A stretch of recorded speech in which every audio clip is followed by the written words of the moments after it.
Hello, you golfing legends, and welcome back to another episode of the Original Off Course. I'm your host, Dan Edwards, and joining me this week, once again, is a titan in the putter game. His name is Sean Toulon. We all love him. We're just glad to have him on. Sean, great to see you, buddy. Nice to see you too, Dan. How are you?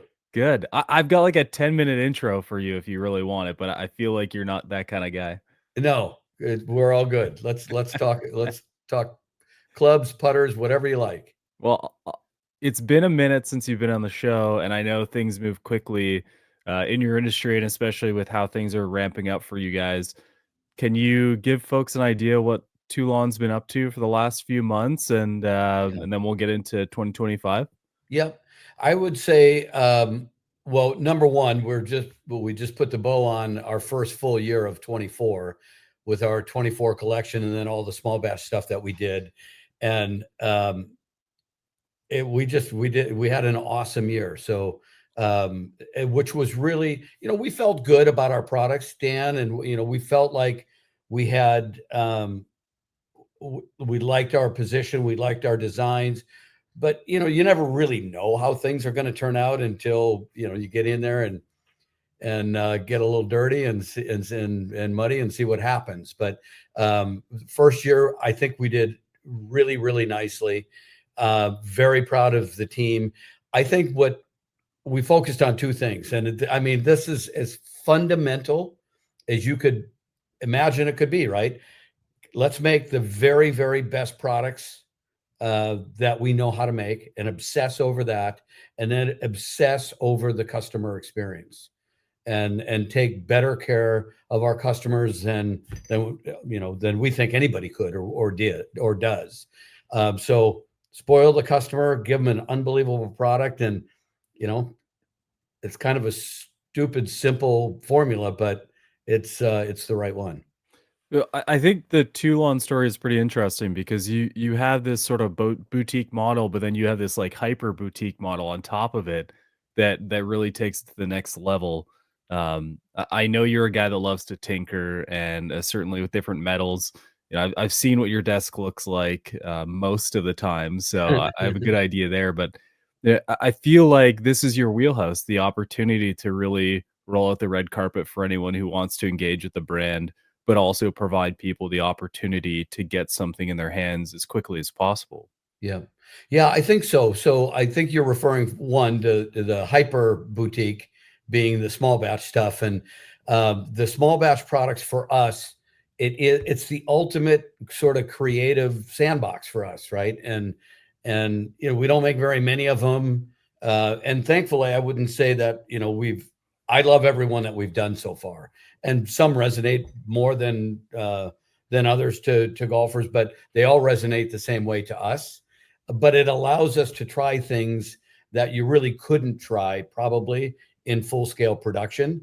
So we can mess around with mill patterns, and we can experiment with metals and finishes and shapes and little things, right? And a lot of those ideas really do change the way we think and look at collection putters, right? And you'll see a lot of that when we talk about 25 and the collection putters that we have. A lot of that has been inspired by things that we learned from doing small batch. So it's a really cool part of our business. It requires a lot of time and energy and mental resources of everybody, but especially Tony. So, but it really puts our brand into the place where we'd like to have a stronghold. Yeah, I want to go under the hood of that a little bit Mhm. because I think it's really interesting. I've known you for a long time now, and I know you're a guy that likes to get together and break bread and spend time with the people that matter to you. I think that's a pretty big storyline of your life. Mm. When it comes to creating this uh, sort of multitude of option small batch style thing, is it very much that vibe when you get down to it from the creation process? You get together, you start to just throw things at the wall, write things down on napkins, and then just see what happens there. Can you give people an idea of how you get to these things where you start talking things like tuna and watch material, like that kind of stuff? Yeah. So I think there's really two parts of the small batch. One is creating the product itself, and then the other one is really understanding the geographic connection that that product is going to have. So for instance, tomorrow, this is so I've just timestamped our conversation. Tomorrow we launch small batch Scottsdale, and that's a really cool product because of one, I think the design of the putter is amazing. Kind of a cool little um, sort of a ear-shaped mid mallet with a H1 neck, which you typically don't see those things come together. But we got inspired by uh, all things Scottsdale, which is obviously the desert, the history of it being part of the Wild Wild West, Frank Lloyd Wright, and all the Frank Lloyd Wright Taliesin inspired architecture, and all of these things coming together. And then we try to get it all to sort of coagulate into a product that really resonates with people. So part of the throwing ideas against the wall is the product itself, and then the other part of it is how we create meaningful stories behind it, right? And that really comes to life in the ways we might choose a mill pattern, or the certainly the graphics and the story behind the graphics and all that stuff. And those are amazing sessions to be in. And they're not all smiles. Somebody can get pretty me or Tony or press anybody can get pretty fired up about a position that they might have. And sometimes I have a thought and they think it sucks, and sometimes it might, and sometimes they're wrong. So, but it's all good, and we get through it. But that's really, to me, what gets the whole team excited about creating a new product. That's fun because it's more meaningful, right? Like there is a true level of emotion that goes into that creation. Mhm. And I have the privilege of seeing some of this stuff maybe a little bit before others do. And my favorite part is seeing the name and guessing what's in it. I Yeah, think that starts to become more of a hobby of mine, is to see like, okay, what's on their mind right now. And then when I do get into actually seeing the product, it's like, all right, I want to find out why this happens. And you get to start reading, it's like, okay, that really ties in well.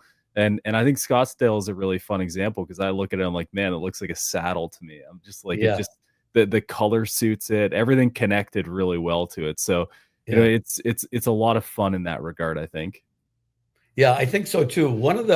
We did one last year at the women's British Open Championship, which was held at St. Andrews, right? So, and that was where we did Toulon and Sons, and our mindset was, what if 100 years ago or 200 years ago we had a little storefront right on Links Way called Toulon and Sons, and we were club makers like the Ochterlonis or Old Tom Morris, and what would that look like, and what would our storefront look like? And that it's just fun to dream, and then bring it to life in a product. And we don't make many of them, right? We make 75 of them at the most.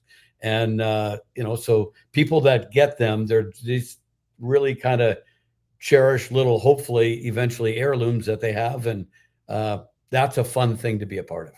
Yeah, see, that's the kind of thing that I think people need to hear about from you, the way you dive into that, because every time we've had a conversation in person or even something like this, it feels like this is a hobby that just happens to make money for you. And that's I think what is so fun about it, is that there's a real drive to just be a part of something special Yeah, thanks. for you. And it's, a lifetime of obviously success that's gotten you here. But like that to me is what it might be one of my favorite parts of the Toulon story, is just exactly how much of a hobby and a component of that exists for you.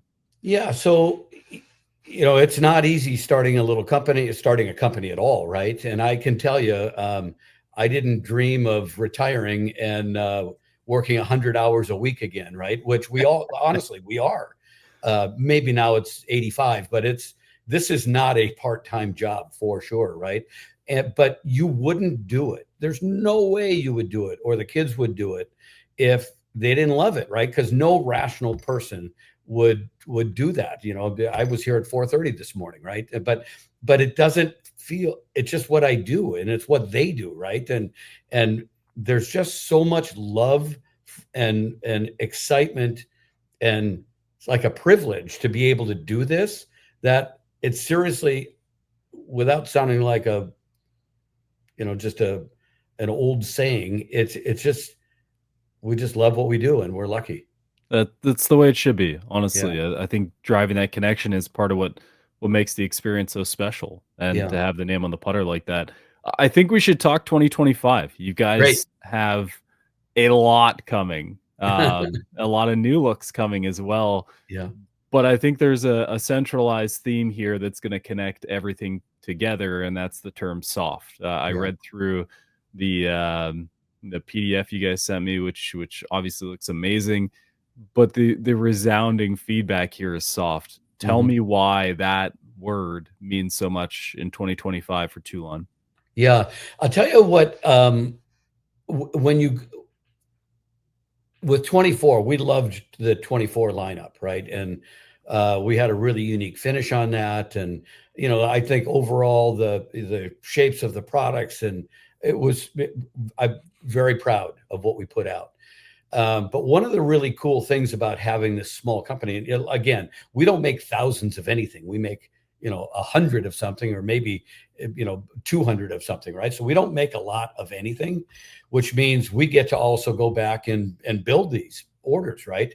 So when Dan Edwards or Josh or one of your members orders a putter, one of us goes back and builds it, right? So when you're back there looking at the putter that closely, you start to see, we could have done that maybe a little differently, or what if we did that? And look at a blend of the Hosel differently, or geez, underneath the bucket of an H1 Hosel, maybe that's a little sharper than it could be or should be. So you just get this closeness with the product because it's there every day with you.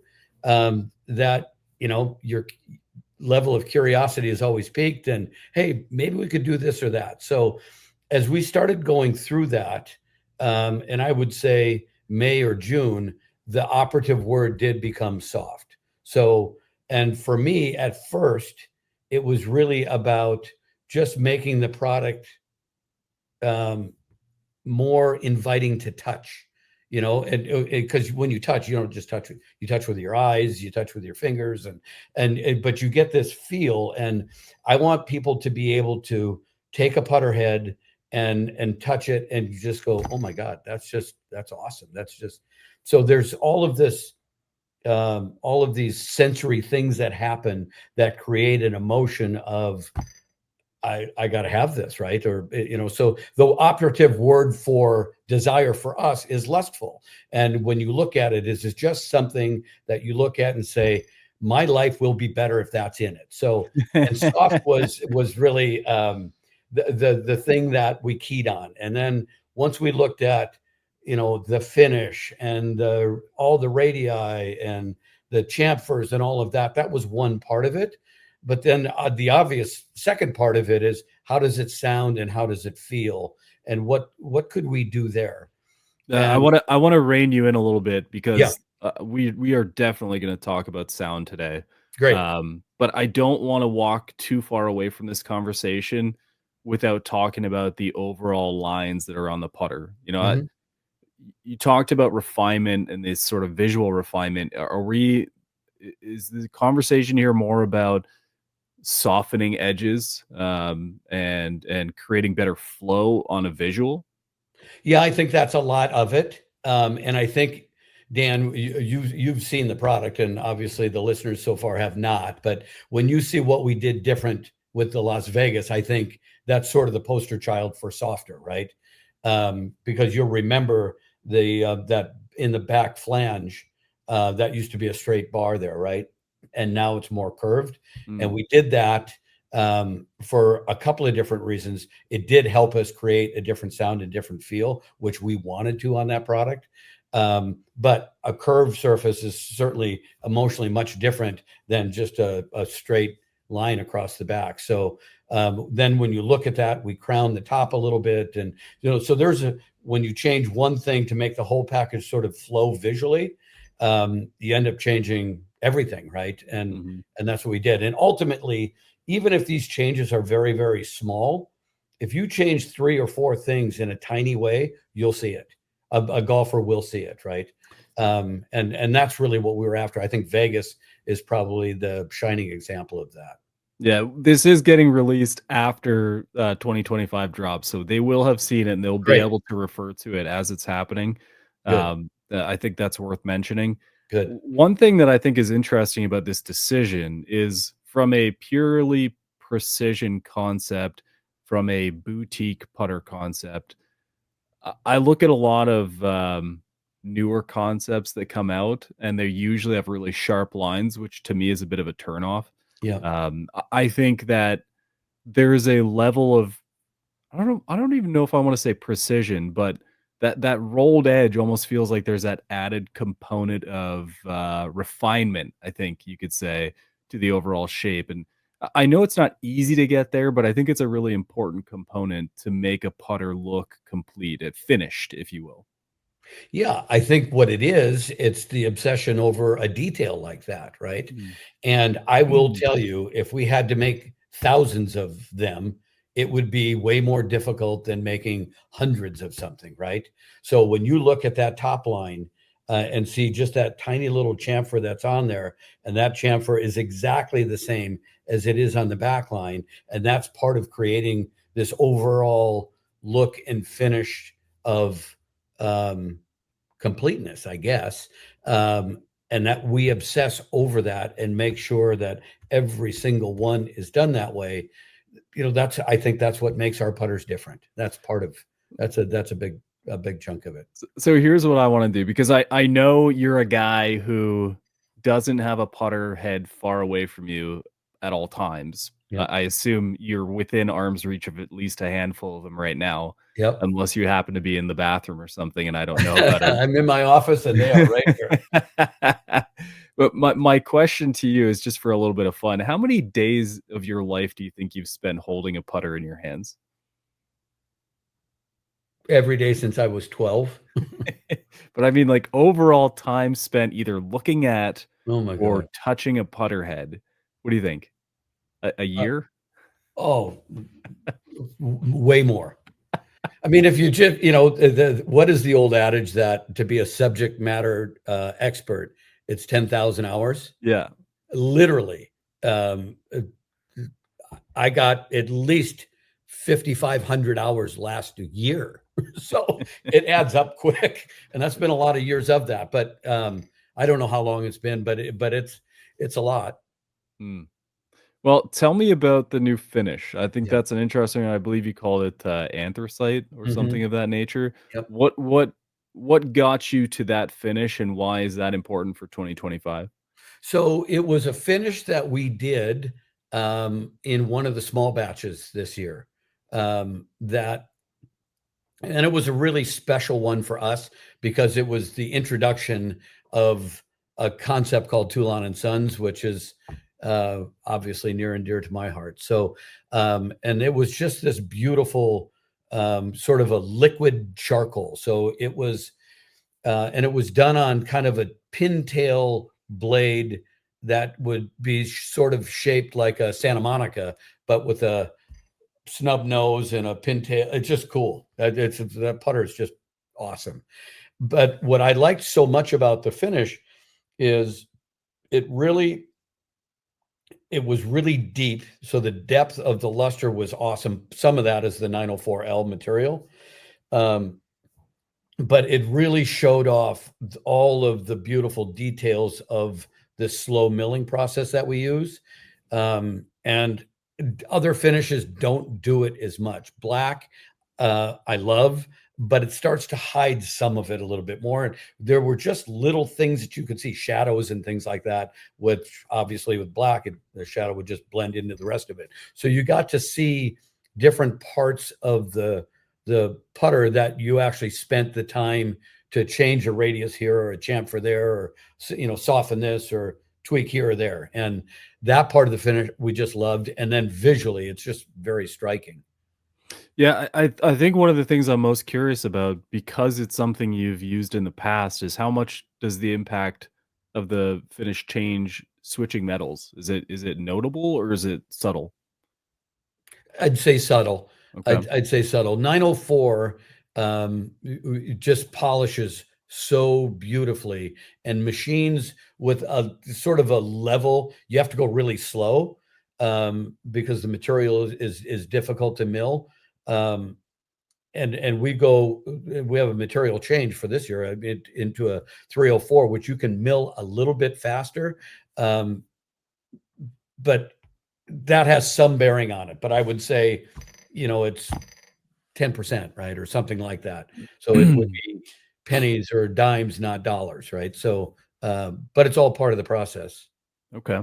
Well, let's walk right into 304 then. Why do you land on that steel? I think you take your metal very seriously. Yeah. I can't imagine making a switch or focusing on a particular metal as an easy choice. Yeah. Why was 304 the one you landed on? The hair softer, for one. So that was something that we were really interested in. Um, And a lot of that has to do with the way our lineup is constructed this year, which is very, very mallet centric, I'm sure we'll talk a lot about that. But so that's part of it. And then really doesn't matter much at this point for the 25 collection, but 304. So I'm going to kind of tip our hand a little bit. 304 is a material that welds beautifully. Um, so you can guess that potentially the garage is not that far away. Okay, that's a big piece of the puzzle. I mean, Yeah, that's a question I've always had for you. Um, wow, okay. Uh, what was I can't believe I can't remember. What was the metal you used for 24? 303. It was 303, Yeah, okay. I didn't wanna yeah. say it So out there just to be a goof, but, yeah, no, that's okay. um, So it not a big change. These yeah, are these are tweaks, right? Um, but just little bits here and a little bit there. Like I said, 3 or 4 changes, and all of a sudden you do have a product that's quite unique and quite different. okay. And one of the questions I've always had is, I know there's a durability conversation in play every time I ask this question to anyone who talks about putters or knows anything about putters, Yep, but, I mean, carbon steel has always been, a pretty relevant piece of the conversation, especially when you look back at, like, the 2000s or so. Everyone was yeah, using it because of the profile it had. It was soft, it was different, and then there's this shift into, stainless because obviously people treat their putters like garbage and no one wants a rusty putter. So, tell me about the carbon steel component. Do you ever look at that as an option, and why do most people shy away from it? well, they shy away from it for exactly what you said, that if you don't take care of it, it won't take care of you very well, right? Mm, And it's interesting, people seem to have adopted, raw and rusty wedges, but, not so much in putters, right? So yeah, we launched this year, a carbon proto in, a new blade called Hollywood, and also in Las Vegas. And we did those in December, and they sold out immediately. So, but we plated them, which is also not easy to do, especially on bigger mallets. It's actually not that easy to do on a blade either, to get the level of consistency of the finish that you really want. But the sound and feel of carbon is there's a real romance to it. To your point, it brings me back to, the early 1990s when Scotty Cameron, was back, and Tad Moore and those guys were doing beautiful carbon putters. I think it's really cool. So we did those, and we didn't like them. We loved them. So my guess is it won't be the only time we ever do it. so why plate them then? Doesn't that not have an impact on the overall sound profile if you It plate them? it can, it Yeah. can, but it's you basically turn it into, a beautiful forged plated iron, right? Mm, mhm. And I don't know. I No offense to Ping, but I'd rather hit a Mizuno. Well, yeah, your words and mine. Let's be clear. That's interesting. The metal conversation is always a fun one, and I'm curious about 304 as it is softer and this sort of continuation of the conversation you've had. I'm going to let you go into sound now because I think it's a big part of the story, but I want to direct that into it by asking purely about the milling. We've Mhm. had wonderful discussions in the past, Sean, about the the style of your milling patterns, especially early Toulon release stuff, where you're directing sound waves to people's ears, and going into the weeds that I would have never thought to go into, just purely based on what you wanted people to hear. Yeah. Um, y- the milling for 25 is gorgeous. I mean, it's awesome, but how much of that plays into the sound profile? Huge. Really a big part of it. Um, so as we were, going through the whole thing and our word that we landed on first visually, and then, what are the other components of creating soft sound is a huge part of it. So get a little bit of that with the material. I'm not positive if we blindfolded people. I actually am positive 303 and 304 that there's enough of a difference there. It's slightly softer, but that mill pattern is definitely deeper and it's definitely a little bit more coarse. And so if you go back to our deep diamond mill days, it is about channeling vibration, which is sound and which is what creates feel to a golfer. Less of it getting to your ears, more of it getting dissipated out into the universe. It's definitely going to feel softer. And when we were putting this line together and it was going to be much more mallet centric, we felt like that was something we really needed to do because while we liked what we did in 24, we felt like we could make the putters feel better. And I think we did. Okay. How many different milling patterns did you experiment with? I know that I know that small batch is a bit of like an experimental component. We've seen a lot of different milled finishes there, but I mean this one lands really nicely for me. Not just from a visual Mhm. perspective, but I mean, is this the one you call big tuna? This one is deep tuna. Deep tuna. Okay, Yeah. The, so the actual slightly tuna similar. Yeah, part of it is it's a cute little tuna. It's a little guy. yeah. We do Okay. the bigger ones, which are more probably a little bit more artistically driven than they are performance driven. But this one definitely was about creating a softer sound and feel. Okay, so this deeper tuna, the intent of that to be there is purely for not aesthetics, but actually to drive vibration into a different component? Yep, exactly. We happen to love the way it looks, so that's cool. Got to check two boxes, but it was really driven by can we take the sound down a little bit?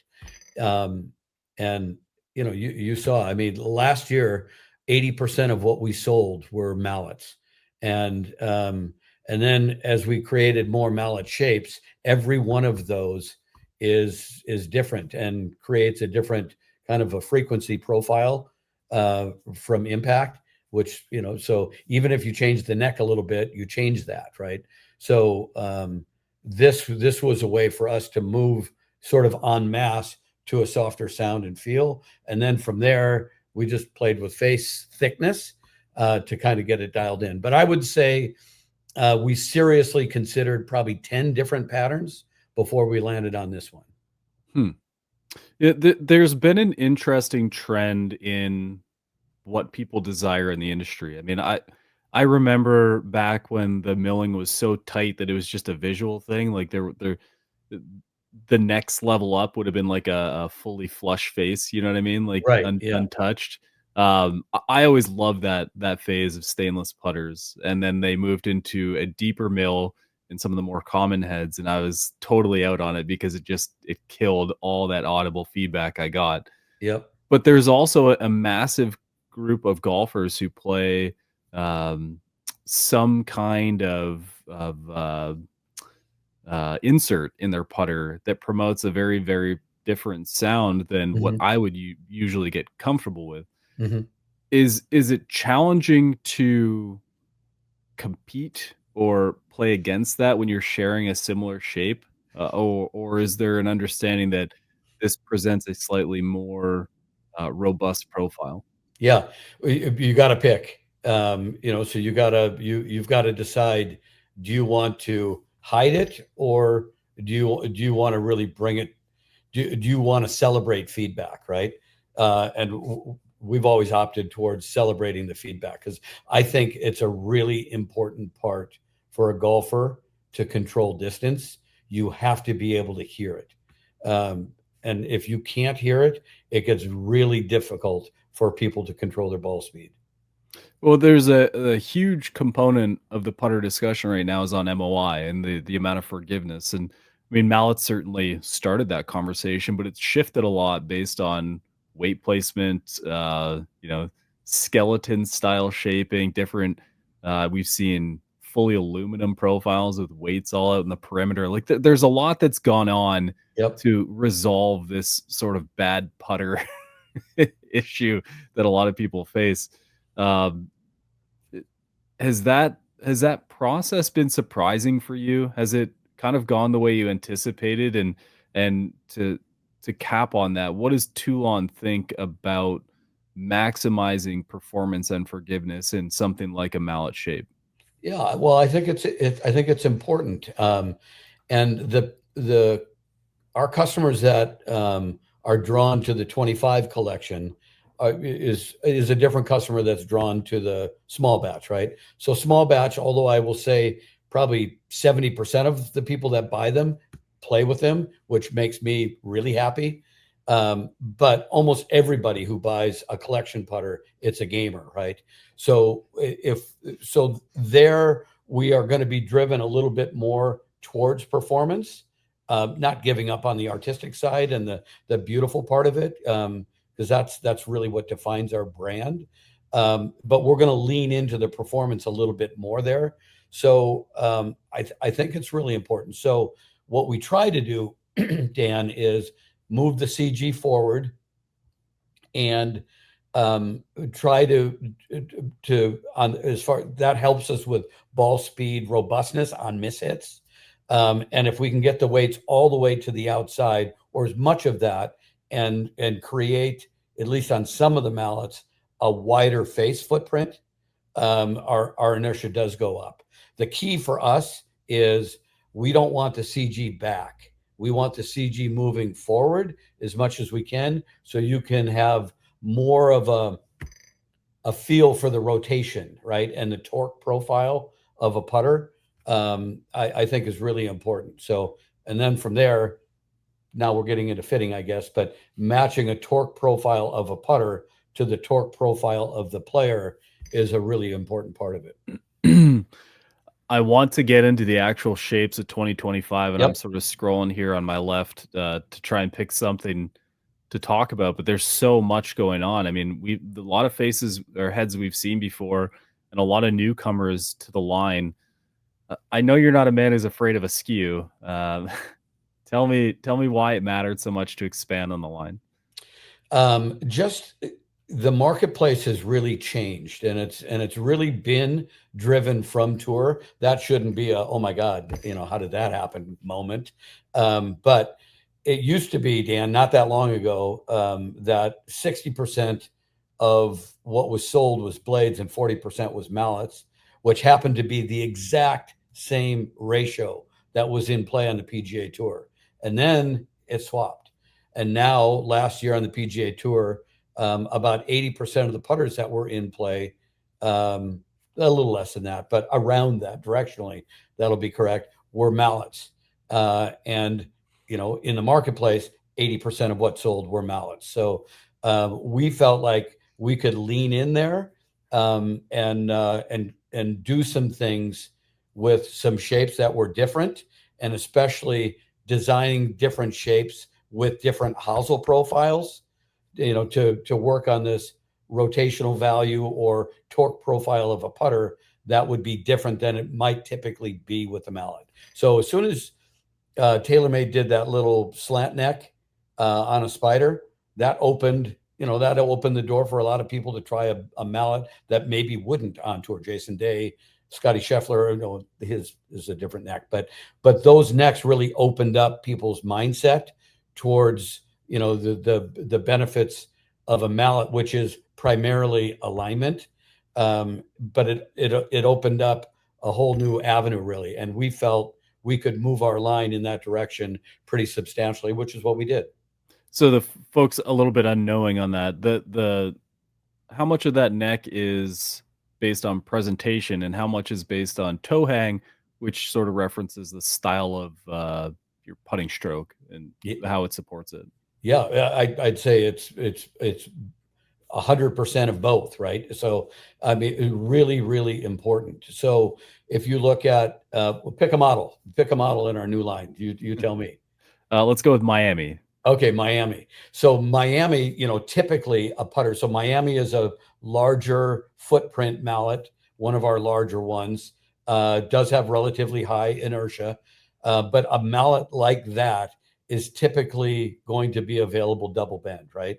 Mhm. But this one also comes with an H1 neck, and that H1 neck changes the toe hang pretty substantially to, I can't remember exactly offhand, but 20 to 25 degrees of toe hang to it. And that's going to have a very different you'll feel a release point that will be different, and a rotational value or a torque profile that will be quite different than with a double bend. And those mallets typically have not been available to golfers. Yeah, it's actually 20% toe hang with There you go. the 20 the degrees. Yeah. the fancy neck on it. Yeah. And this is something that I think people don't get to recognize. It is becoming more exposed, I think, nowadays, as you mentioned with the tour usage. There was a time when mallets, it seemed like almost exclusively for that face balance, straight back, straight through type of stroke. Yep. And you have these guys using the half moon shapes trying to use a mallet, and they can't get the putter right. They're pulling it, they're pushing it. What they don't realize is, well, that you're used to opening your face a ton, Right. and now it doesn't open at all as you Right. take your stroke. Like, that is a significant change that you need to accommodate, by making this shift, and that's something that I've actually gone in a very different direction with. I realize that as much as I love the blade shape, I prefer an almost face balanced profile. So now I have, necks that sort of support that, Yeah. and work kind of counter to what those like 45-degree blades would force Yeah. me to You, do. you were always a long neck guy though. So, I mean, it's, Yeah. it's like that was sort of the gateway drug to the face balance mallet. But Yeah. It's fun to see it, and I think that there is a level of disservice that exists when shapes only have a certain style of neck on it. yeah, And not to say that I expect them all to be, all options available, but it's hard because I think when you see a familiar shape or a similar shape and you make an assumption based purely on one shape from one manufacturer, you don't realize that is actually a very specific and particular experience that you get from that, depending on what the next style is, what the weighting is. that's right. How do you navigate away from that? How do you encourage people to say, don't give up on a neck just because you tried it once, or don't give up on a head shape just because you tried it once from a Right. visual perspective, and now you think it's just not for you? Yeah. So let's talk it like Miami, right? Mm, So Miami with an H1 Hosel, that one is the CG is a little bit more than an inch back in depth, versus say a Charleston, which also comes with an H1 Hosel, but that CG is much closer to the face. So that one, the torque profile or the rotational value of a Charleston, it's going to want to rotate more, right? So if the way you swing a putter has more rotation, that one's going to feel pretty comfortable to you. And Miami might feel like it lags behind and your miss might be further to the right, right? yeah. So, so much of this as we put a line together, Dan, is making sure that we have these profiles, that will really fit a variety of different golfers, right? And then on top of it, it's like you have to take all of these options that we have, hopefully not get too complex here, but really try to look at a golfer and say, do you want us to help you find a putter that corrects something in your stroke, or do you want us to really try to find a putter that complements something in your stroke? Mm. And it's I a think I think that's such an underrated perspective. it's huge. I feel like too many times you get a putter in someone's hands, and I've experienced this myself. The putter is 100% working against what my neutral natural stroke is, which I don't think I have a bad putting stroke. It just sort of fits into a certain realm of benefit when I have a different type of putter head in my hands. Yeah, So, I'll let you expand on that, but I really wanted to jump in and say I really identify with what you're saying. yeah. Thank you. So lab. Lab has just exploded onto the scene, right? And I think for lots of good reason. But the profile of a putter like that can be really good for some, uh, but it's just part of the spectrum, if you will, right? On what that wants to do. So if you're somebody that definitely has a lot of rotation in your stroke, and that's something that works well for you, which we can identify. If that works well for you, that's probably not going to be the best solution for you, right?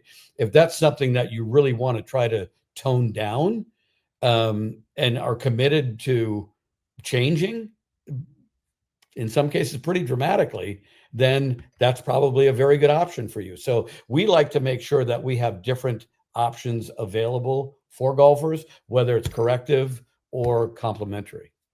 Let me ask you an off the wall question. You good Mhm. for it? Do you think there's a level of benefit to trying to market a putter that is so different from what you're used to looking at? It allows people to overlook a significant change in how they would go about putting.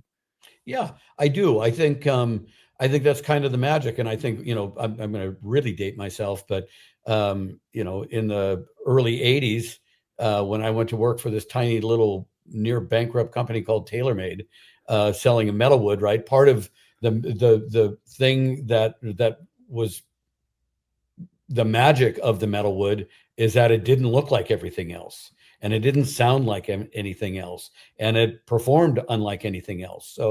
And so um, so I think that's part of creating a hot product for sure, right?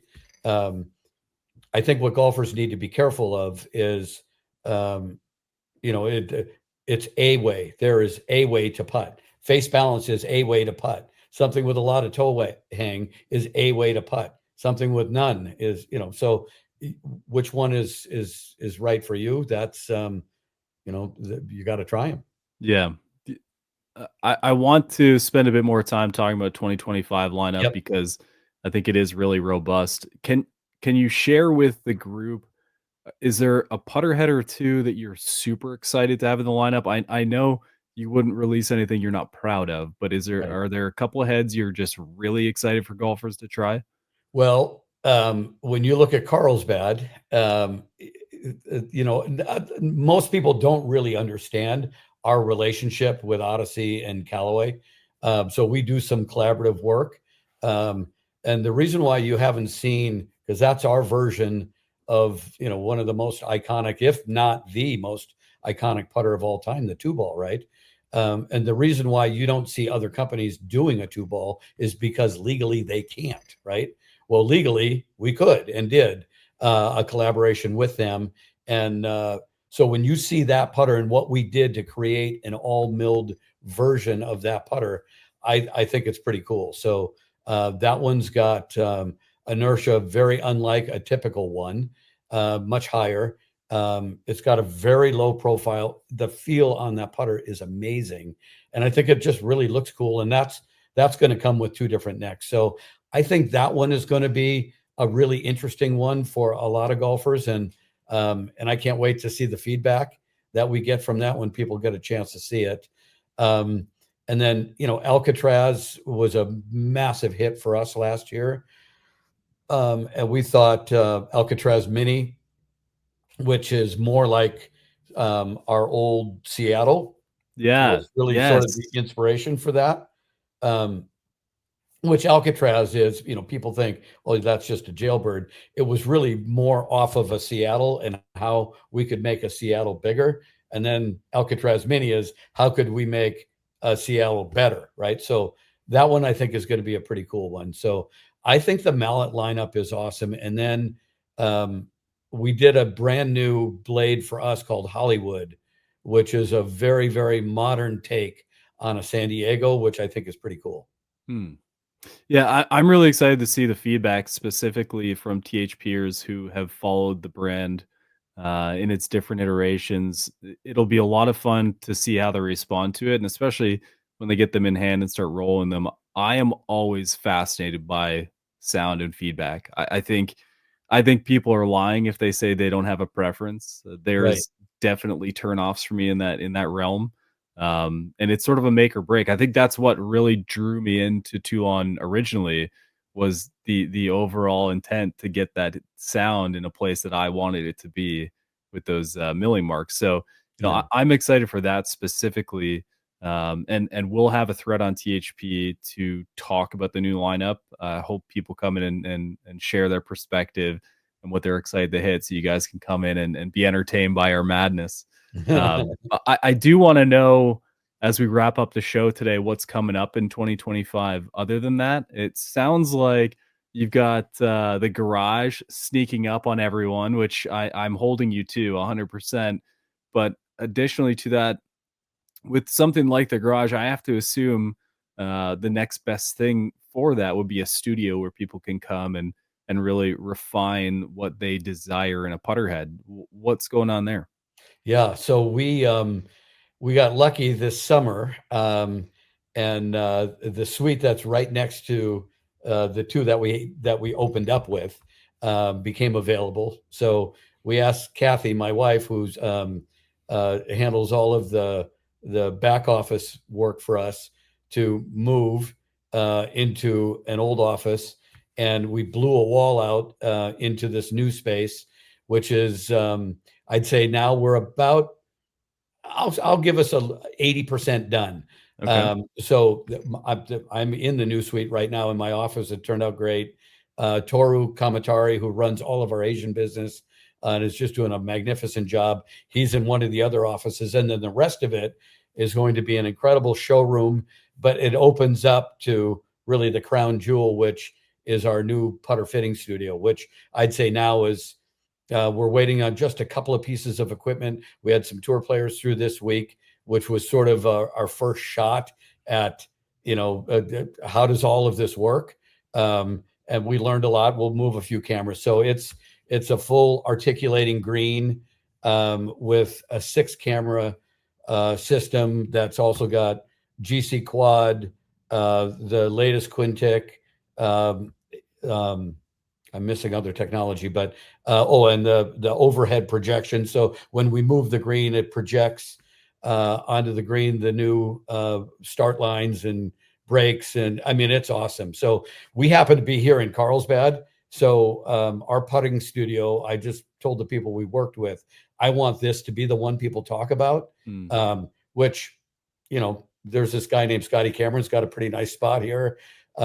So TaylorMade's got a nice one. Callaway's got a nice one. We want this to be the best of the best. What's really cool about it is after we fit somebody for a putter here, we open a door and we go right back onto our production floor, and they can come right back with us as we build their putter. So Oh, that's neat. that part I think is really cool. And as high tech as it is, our building is, and our vibe as a brand is, we want to get to know our customers and spend time with them.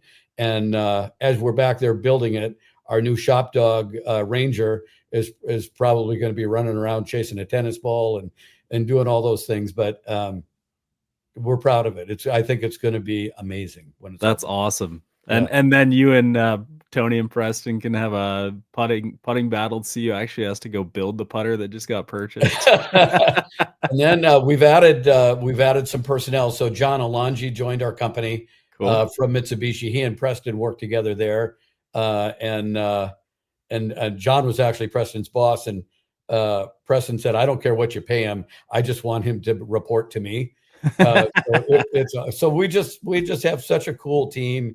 And we're just really lucky, Dan, to be able to do something that we truly love. So it's pretty Uh, cool. it sounds amazing. It sounds like a place that people will want to go, Yeah, and I'm excited to see what comes of that for you gents. yeah. Let me know from a small batch perspective, are things changing there in any sort of way? Are new ideas coming quickly? What can we anticipate? Yeah, so right now we have a very full schedule and calendar for small batch, and it's doing unbelievably well. So what's most important to us is the people that acquire one. They just the notes we get from them it's is amazing. So that's that's nice validation. So that's really cool. So you'll start to see um, not more of them. And if anything, we'll probably over time reduce the number of small batches that we're doing. And we're going to be doing a few more um, sort of limited edition drops that I think will be, you know, you'll start to see that the accessibility of those will be a little higher. Like I said, we're not making thousands of anything. So when I say they might become a little bit more accessible, instead of making 75 pieces, we might make 150, right? And price them a little bit differently. So we're working through things like that, but um, we, Mark King used to always tell me when he was my boss at TaylorMade, he said, "You guys keep going. I'll let you know when we have too many good ideas."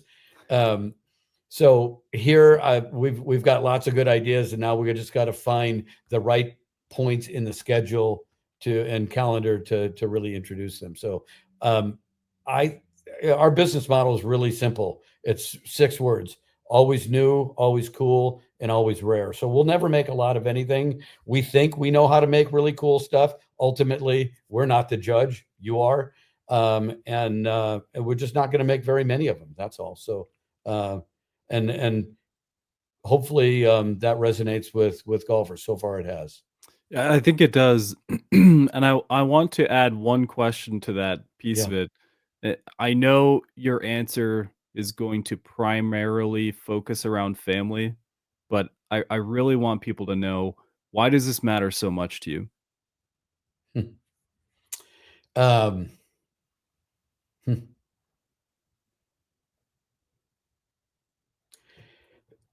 we got this could be hard for me.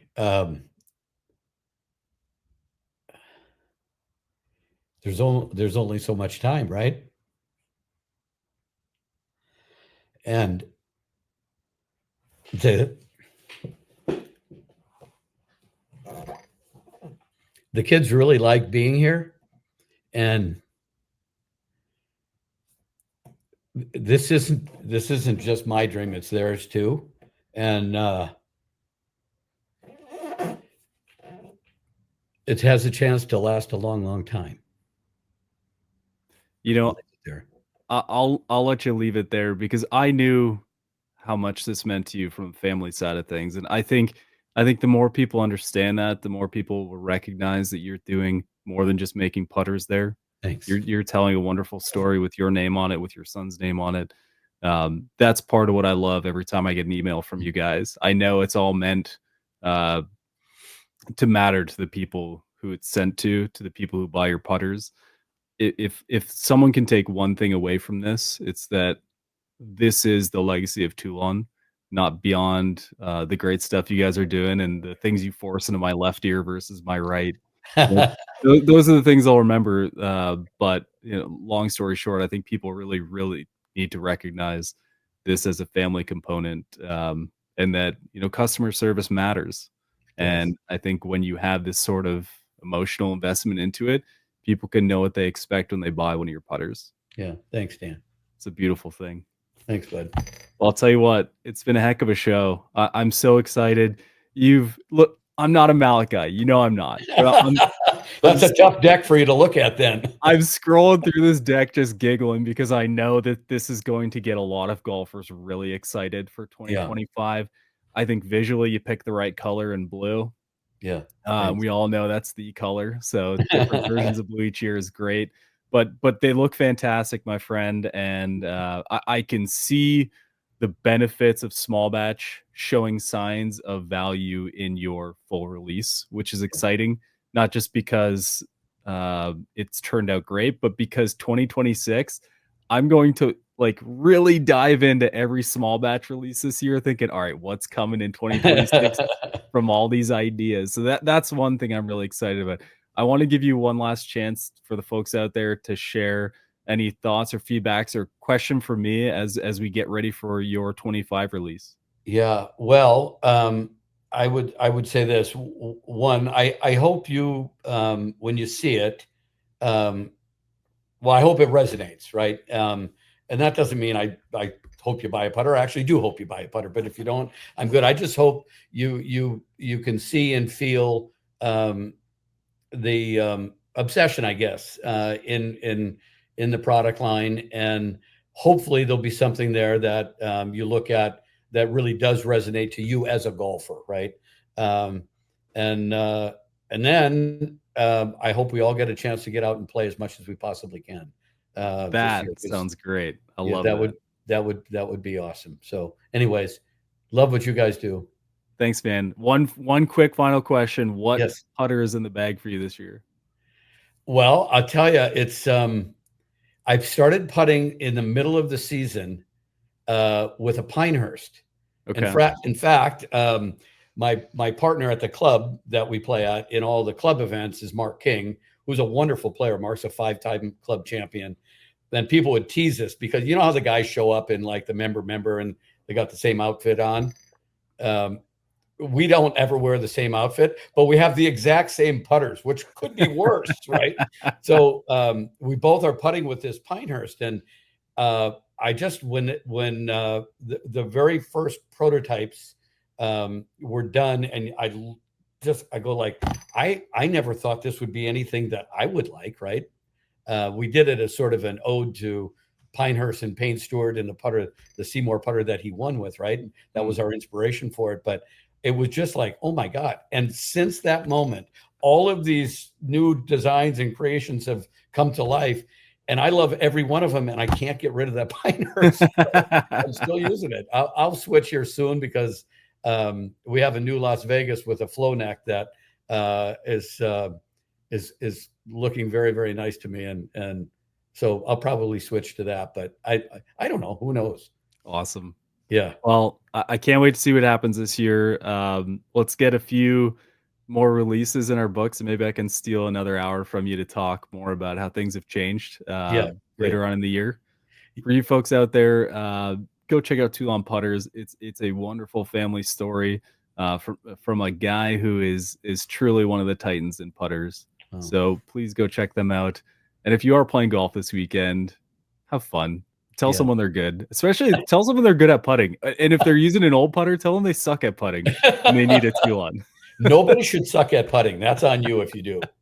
Now it's time to send it over to Don Brown for this week's Shaft Education, brought to you by True Temper. Hey everybody, back here in class at Shaft University. I'm your instructor, Don Brown. Today's question is about the feel difference between step shaft and straight taper shafts.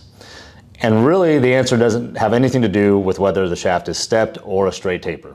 It comes down to how we transition those different geometries. So if you take a straight taper shaft and we put steps in it, you would see it breaks down the same way a step shaft does. And for example, we've got our Project X Red and our Project X Original in blue. Both straight taper shafts are going to have completely different feel. So it has nothing to do really with whether it's stepped or straight taper.